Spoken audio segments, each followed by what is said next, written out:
Vamos abrir as nossas Bíblias no Evangelho de João, capítulo 3, versículos de 1 ao 15. Evangelho de João, capítulo 3, de 1 a 15. Amém, queridos? Façamos a leitura da palavra do Senhor. Havia entre os fariseus um homem chamado Nicodemos, um dos principais dos judeus. Este, de noite, foi ter com Jesus e lhe disse: Rabi, sabemos que és mestre vindo da parte de Deus, porque ninguém pode fazer estes sinais que tu fazes, se Deus não estiver com ele. A isto respondeu Jesus: em verdade te digo que se alguém não nascer de novo, não pode ver o reino de Deus. Perguntou-lhe Nicodemos: como pode um homem nascer sendo velho? Pode porventura voltar ao ventre materno e nascer segunda vez? Respondeu Jesus: em verdade te digo, quem não nascer da água e do Espírito não pode entrar no reino de Deus. O que é nascido da carne é carne, e o que é nascido do Espírito é Espírito. Não te admires de eu te dizer: importa-vos nascer de novo. O vento sopra onde quer, ouves a sua voz, mas não sabes de onde vem, nem para onde vai. Assim é todo o que é nascido do Espírito. Então lhe perguntou Nicodemos: como pode suceder isso? Acudiu Jesus: tu és mestre em Israel e não compreendes estas coisas? Em verdade te digo que nós dizemos o que sabemos e testificamos o que temos visto. Contudo, não aceitais o nosso testemunho. Se tratando de coisas terrenas, não me credes, como crereis se vos falar das celestiais? Ora, ninguém subiu ao céu, senão aquele que de lá desceu, a saber, o Filho do homem que está no céu. E do modo porque Moisés levantou a serpente no deserto, assim importa que o Filho do homem seja levantado, para que todo o que nele crê tenha a vida eterna. Palavra do Senhor. Demos graças a Deus. Amém.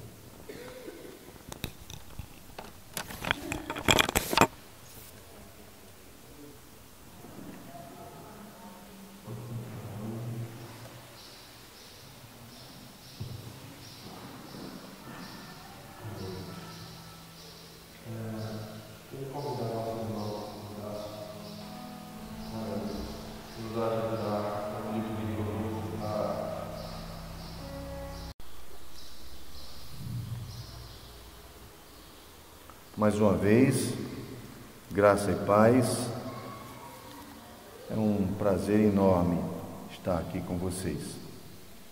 Oremos. Senhor Deus, eu te agradeço por essa oportunidade, Senhor. E por isso eu te peço que me ajude a esvaziar, para que o teu Santo Espírito tome conta de mim, para que ele encha, invada o meu coração, porque sem ti, Senhor, nada posso. Sem ti, nada me interessa. Por isso eu te peço, a partir de agora, Pai, toma a frente, honra o teu filho, para que ele use a tua palavra. Em nome de Jesus Cristo. Amém. Meus queridos irmãos, é um prazer, mais uma vez eu preciso repetir, é um prazer enorme estar aqui com vocês. Estar aqui com a minha família. Eu logo cedo estava caminhando e recordando há 4 anos tudo o que começou a acontecer aqui. Os tratores, as escavadeiras, o reverendo Manuel Augusto aqui no meio dos montes de barro, os sonhos, as expectativas, as dificuldades e as conquistas. Isso para mim é algo maravilhoso. Como também é de uma responsabilidade tremenda usar esse púlpito e saber que ele é usado pelo pastor Tiago e pelo reverendo Manuel Augusto.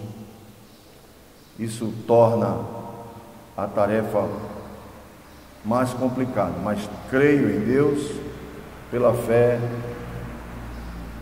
que vou procurar honrá-los. Muito bem.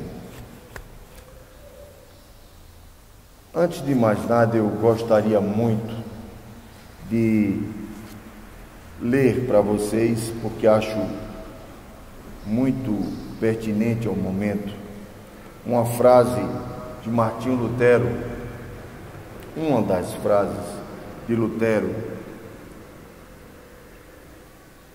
onde ele diz assim: é preciso deixar de lado os pensamentos próprios, a sabedoria própria, as opiniões próprias e ouvir somente a palavra de Deus, por meio da qual é criado em ti um coração novo, sem a tua contribuição, como um novo ser no ventre da mãe. Esse homem registrou isso há 500 anos e ele já tinha percebido a grandeza do Evangelho. E eu quero trazer 500 anos depois e falar de uma forma bem brasileira, bem nordestina. Meus queridos irmãos, é preciso você deixar de lado todas as suas expectativas, toda a sua forma materialista de ver a palavra de Deus, deixar de lado os seus conceitos, os seus preconceitos e tão somente focar a sua atenção na palavra do Senhor, porque assim o sobrenatural de Deus acontece sobre sua vida e vai ser gerado em você um novo ser, uma nova criatura, com um novo coração, como um feto no ventre de sua mãe. Amém? Antes de começar a trabalhar o texto de João, eu gostaria muito de fazer uma passagem no livro de Gênesis, onde tudo começou. Deus criou o homem, já havia criado os céus e a terra, já havia feito distinção entre dia e noite, as águas e a terra. Então, assim, ele colocou o homem como sua imagem e semelhança. E ele viu que o homem estava só. Ele criou, formou a mulher de uma costela. Tudo muito bom. A perfeição era a essência de tudo que se via no paraíso. E ele chega para o homem e sua mulher e diz: olha, tudo isso aqui vocês podem usufruir, vocês podem aproveitar, tudo cabe a vocês. Mas aquela árvore ali, bem frondosa, bem bonita, no meio do jardim, vocês não podem chegar perto dela e muito menos comer do seu fruto. E ele afirma: porque no dia em que comeres, certamente vocês morrerão.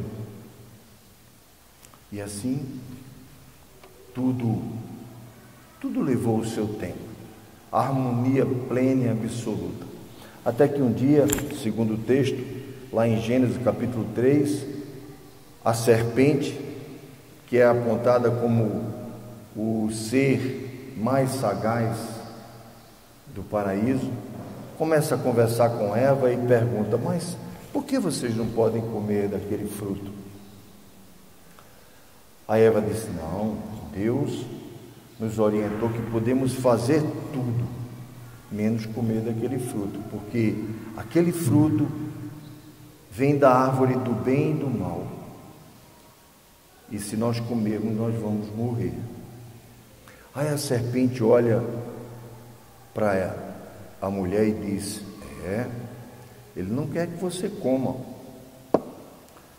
porque no dia que você comer, você vai ter o conhecimento do bem e do mal, e você vai ser igual a Deus.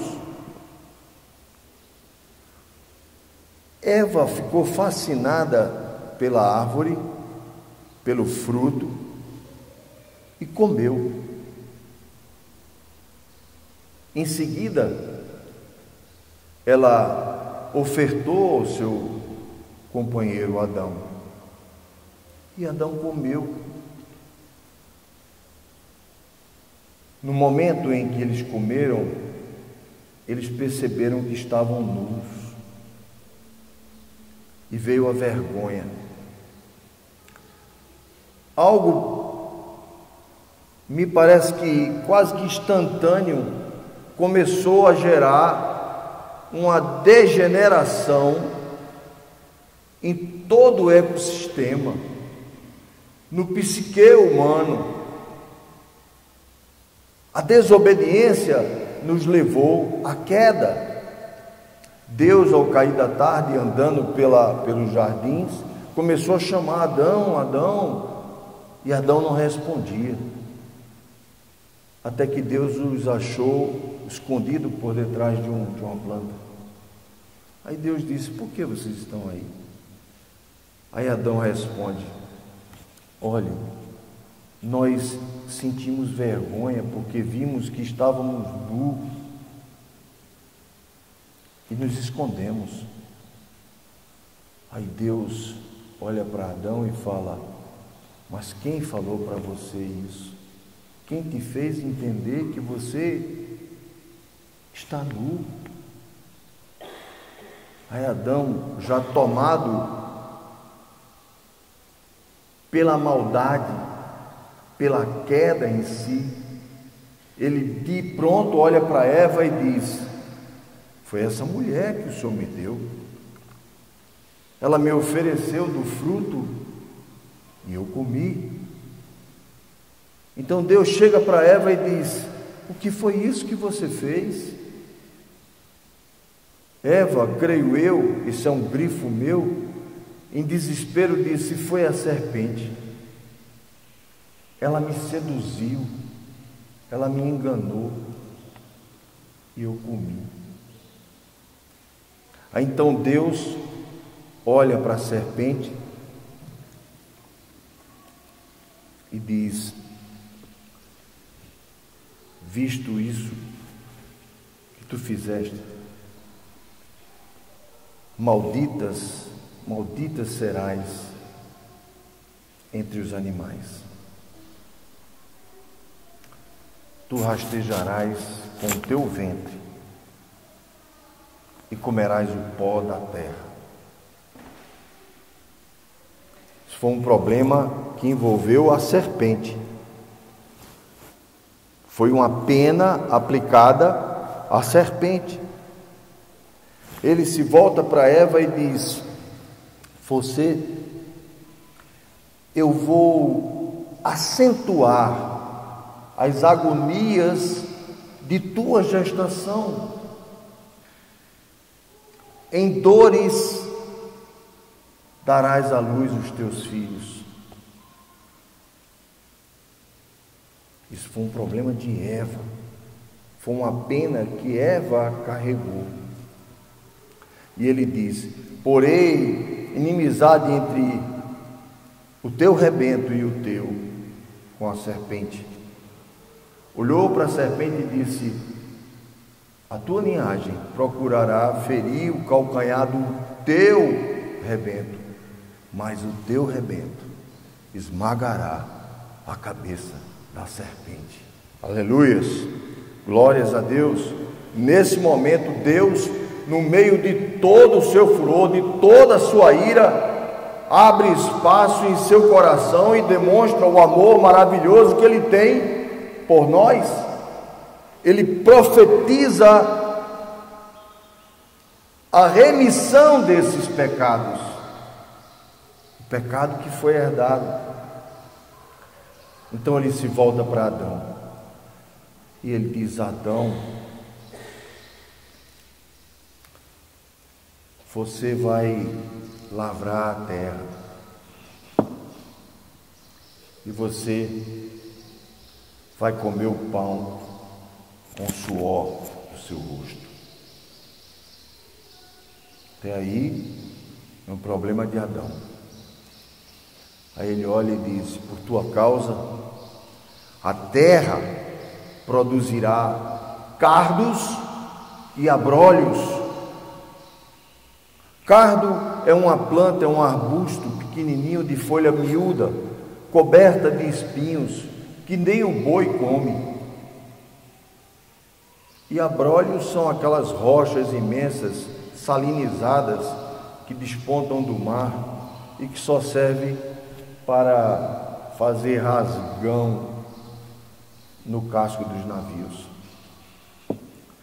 Muito bem, quando ele se refere à terra produzirá cardos e abrolhos, Deus não está falando de uma planta, figurativamente falando.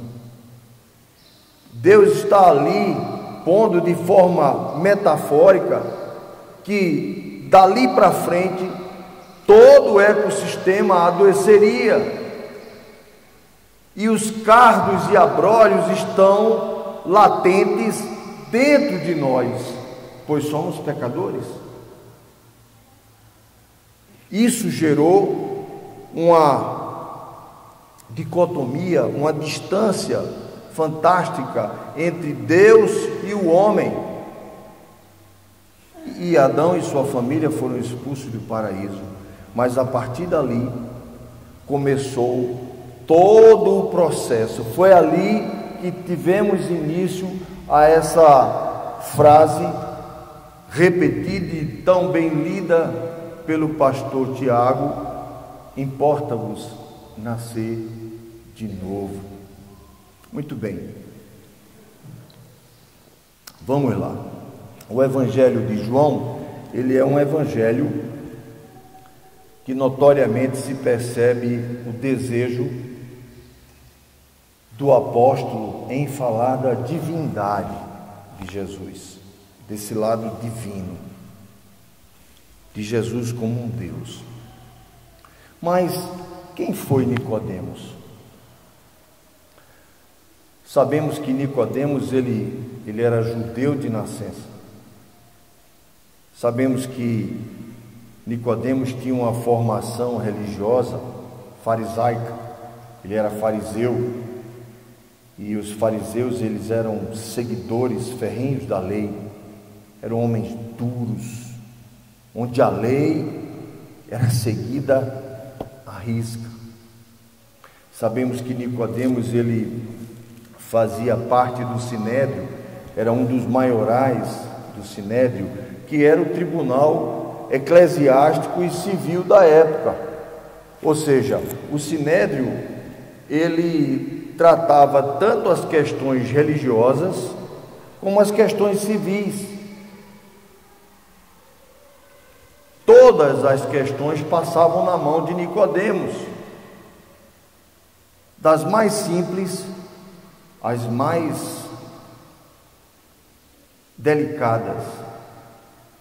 por exemplo, de como deixar as sandálias amarradas para entrar no sabá, ou como estariam as arrecadações para manter as viúvas alimentadas e os órfãos bem assistidos, ou os debates com os seus amigos do Sinédrio a respeito de como entender Deus, como acessar Deus através da lei.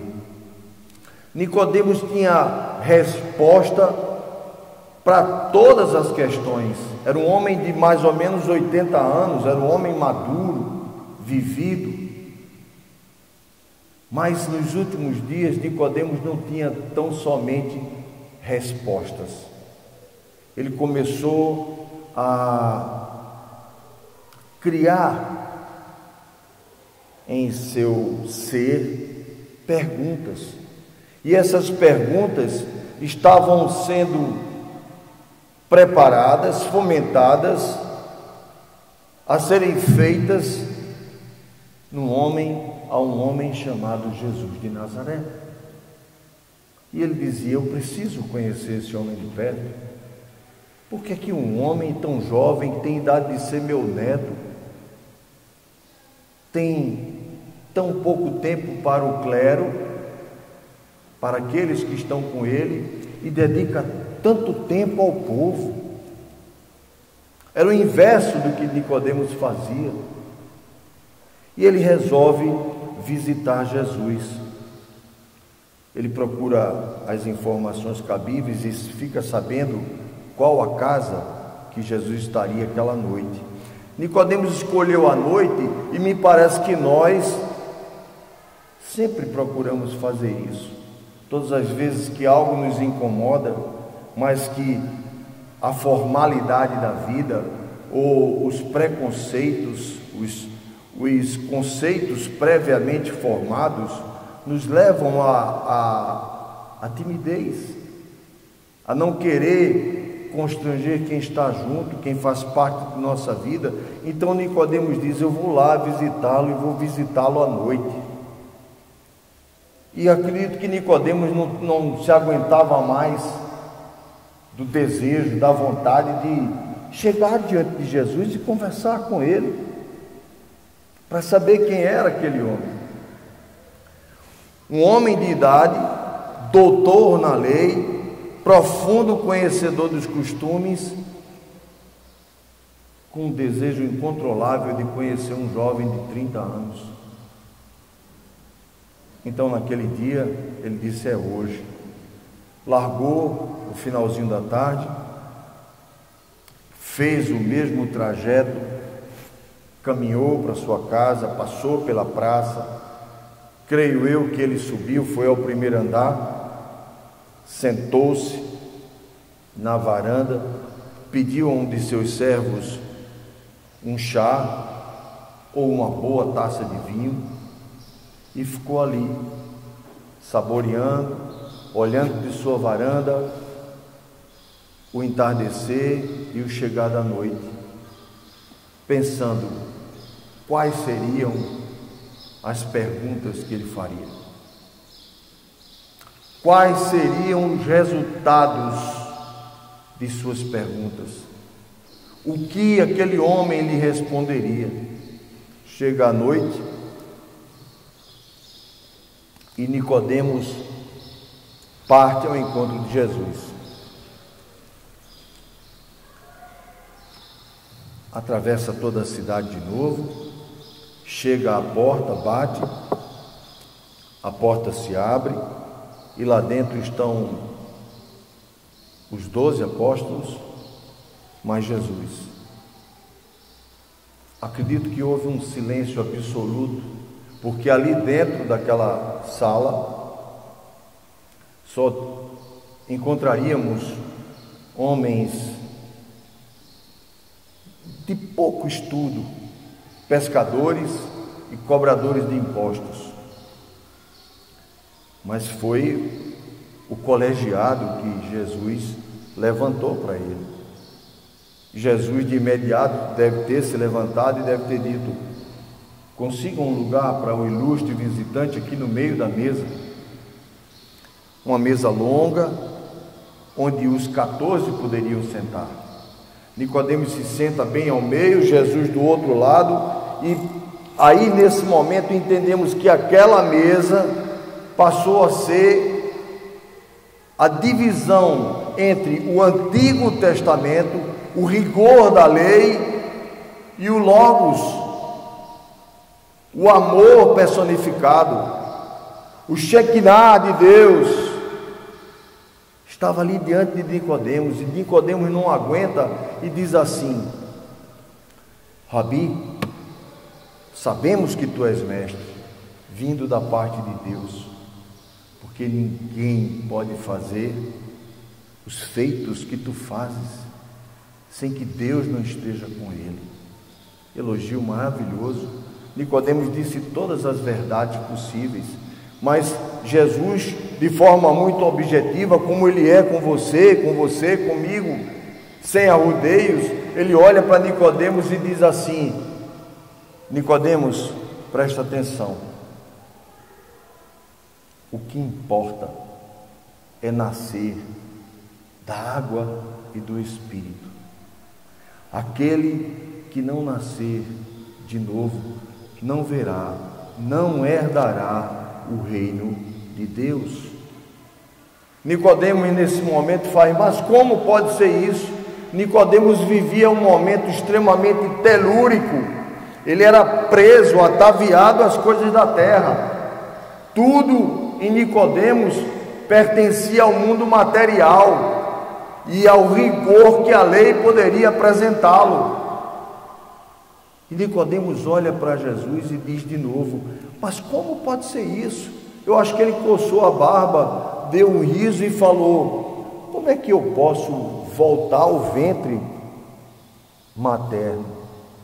Todos nós, queridos irmãos, muitas vezes criamos essas expectativas por nossos pensamentos, por nossa sabedoria, por nossas opiniões, como disse Lutero.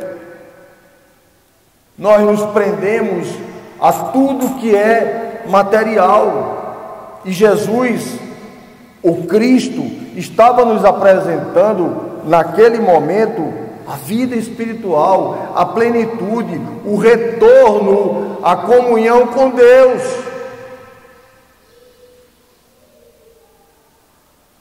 Era o véu que estava para ser rasgado,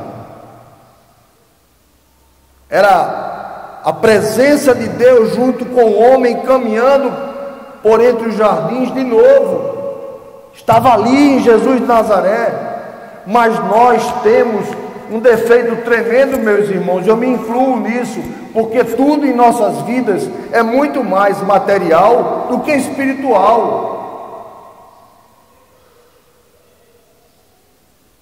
E precisamos correr, porque não temos mais tempo. O Cristo está voltando. Toda a vida material vai se acabar. Vamos viver uma vida espiritual, com o corpo restaurado, onde não haverão dores, doenças. Mas Nicodemos não entendia isso. Mas como pode?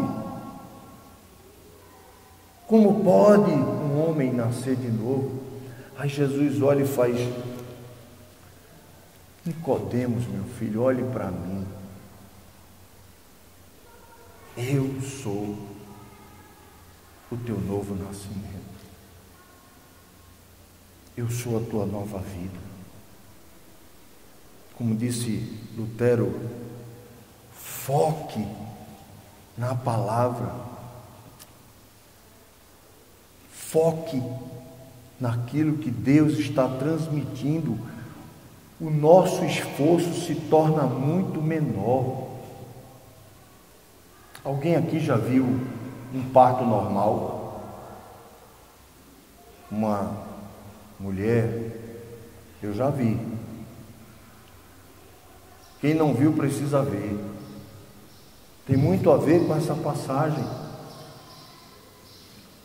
Muitas vezes a mulher fica meia hora, 40 minutos, 1 hora, 2 horas, gemendo, sentindo dor, se contorcendo, se espremendo, sendo espremida. Todo esforço está na mãe. A criança está ali quietinha no lugar dela, esperando o seu momento de nascer. Eu quero dizer que nós precisamos nos voltar para Deus, focar na palavra de Deus, porque todo o restante, todo novo nascimento cabe a Ele. Ele é quem vai processar isso em sua vida. E nascer de novo é nascer todos os dias. Somos pecadores. Quando nós abrimos os olhos de manhã, somos levados ao pecado, somos levados à matéria, ao que é material.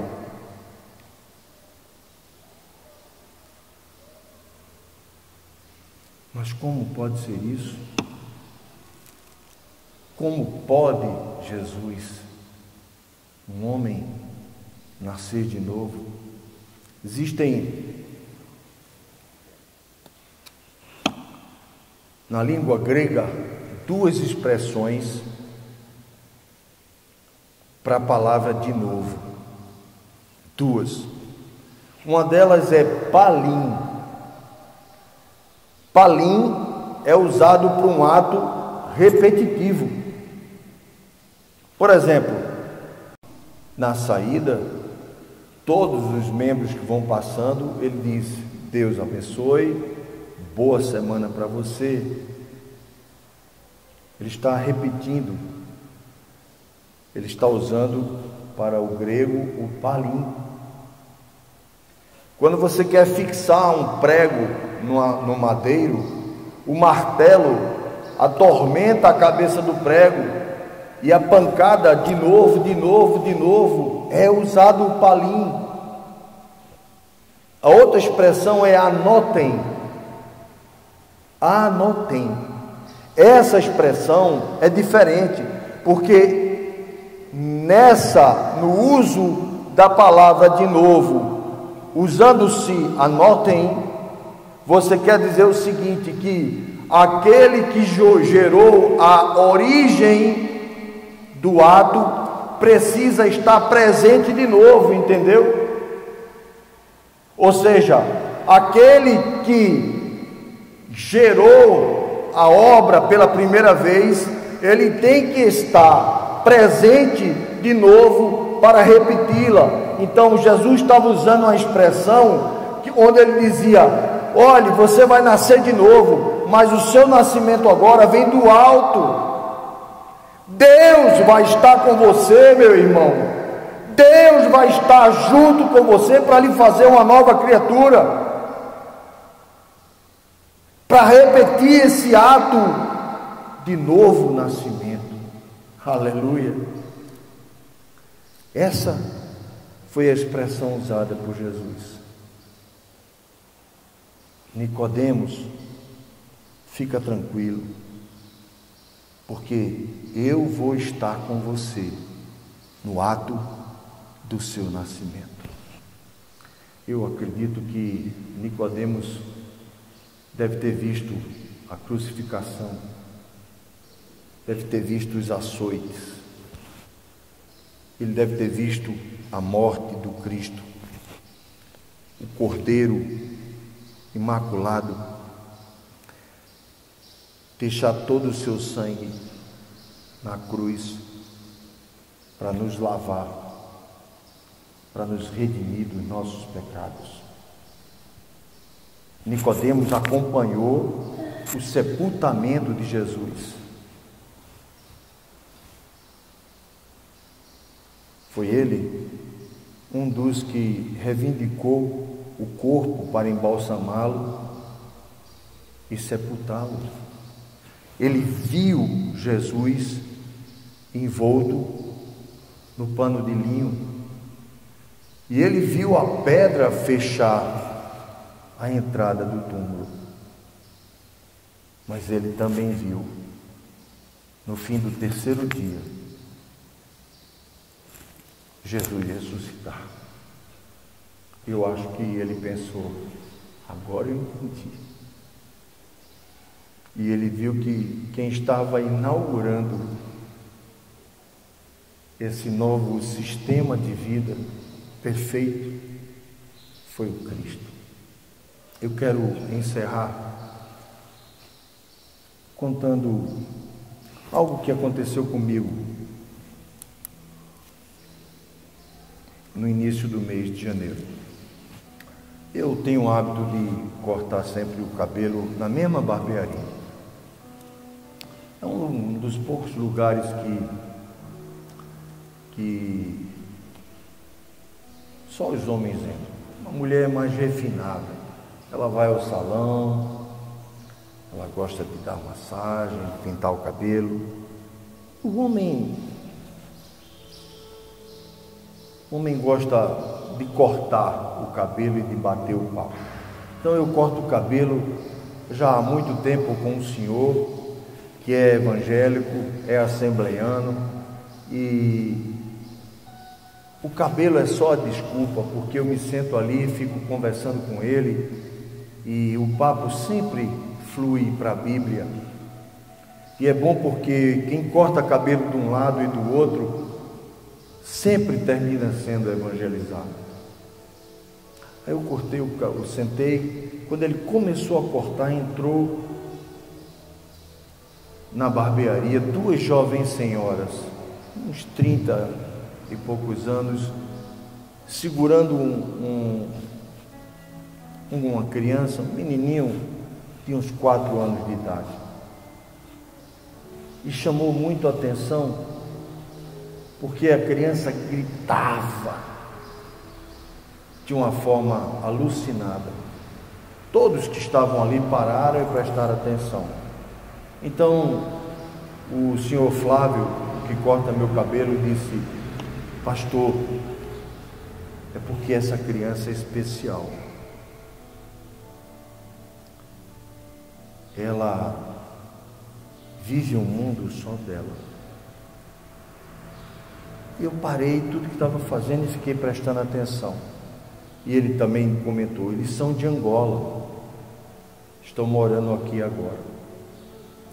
O menininho estava com o cabelo já bem grande assim e precisava cortar. E a mãe dizia: olha, filho, espera. Na mão, numa das mãos, ela oferecia o celular, na outra mão um monte de guloseimas, de confeitos. E ele gritava. A tia segurou ele no colo e, em meio aos pontapés e cotoveladas, ela, com todo o carinho, conseguia segurar a criança sem, contudo, machucá-la. A mãe ali, com toda a paciência do mundo, e eu dizia: meu Deus, como minha vida é boa, Pai.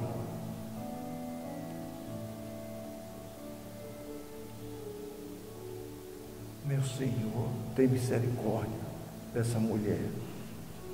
E a criança gritava, eram gritos horríveis. Em meio aos gritos, ele olhava para o celular e parava, tocava no celular, pegava um confeito e voltava a gritar. Ele era autista. E ali eu me deixei tomar por aquela cena e eu não via mais nada dentro da barbearia, eu via só o quadro. E Deus chegou no meu ouvido e disse: preste atenção, meu filho. Havia um terceiro personagem, fora a criança, que era o barbeiro. Ele, de uma forma quase que cirúrgica, ele ia com aquela máquina e passava assim no cabelo do menino e parava. E quanto mais ele tentava passar, mais o menino se debatia e gritava. E a mãe, em lágrimas, sorrindo, ofertava-lhe confeitos. E Deus disse assim para mim: olha, filho, eu cuido de você assim. Você muitas vezes não me entende. Você não presta atenção na minha palavra. mas eu te amo. Eu quero que você nasça de novo. Eu quero que esse nascimento seja algo perpétuo, eterno em tua vida, filho.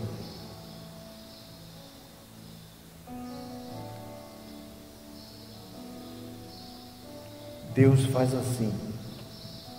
Ele nos dá ensinamentos com coisas simples. Para isso, é preciso que você deixe os seus pensamentos, a sua sabedoria, a sua opinião e foque tão somente na palavra de Deus. Que Deus nos abençoe. Que o Espírito Santo de Deus seja sempre presente em nossas vidas. Por mais que os nossos pensamentos gerem tropeços,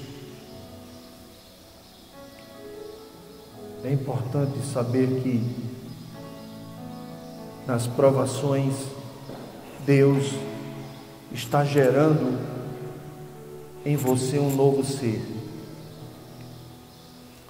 que Ele vai proporcionar que você saia dessa provação mais forte, como um diamante lapidado. Creamos nisso, filhos. Creamos na palavra de Deus. Em nome de Jesus Cristo. Amém, amém e amém.